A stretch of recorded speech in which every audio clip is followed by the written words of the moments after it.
Khordha 57 number जातीय राजपथर दुर्घटना auto को पछरु पिटिला कार 7 आहत। गतकाली पुरी रे सुनावेश देखि निज घर बांकी को एक ऑटोरे 7 जन फेरुथिबा बेले खोर्धा चिंगुड़ीझर निकटरे पछरु आसुथिबा कार धक्का देला। ऑटोरे थिबा समस्त 7 जन आहत होई खोर्धा मेडिकल आसीथिले। सेठारो 2 जन महिला गुरुतर अवस्था रे भुवनेश्वर स्थानांतर होइछन्ती। अन्य 5 जन चिकित्सित हेउछन्ती। घटना रे खोर्धा पुलिस दुर्घटना करथिबा कार और ड्राइवर को अटक रखी तदंत जारी रखिछि। जाने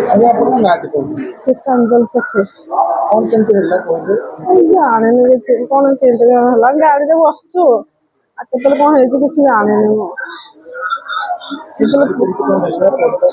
मुझे जाने किसी सारे केतल पड़ू गाड़ी रू केतल उठिक आसी जानी सारे किसी जाने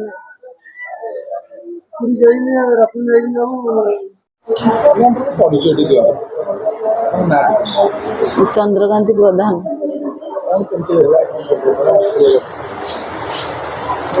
गाड़ी आम ऑटो बसिक आसुलु पुरी फेरुलु सियाड़ गोटे कार आसला बाड़ेदेला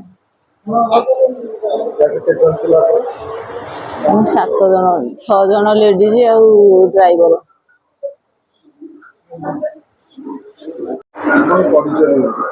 मुना कविराज बेहरा मो बाँ पर रोड जाऊँगी ड्राइवर तेल सडन पलि आसला मुझे डाउन गाड़ी देला कार टाचिकी पिटिगला। मु पुरी फेरुली बड़म्बा सब बर्मा मंगराजपुर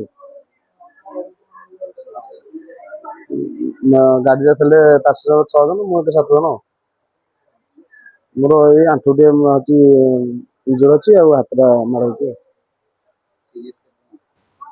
सीरीयस 2 जन थे कटर भुवनेश्वर रेफर कर।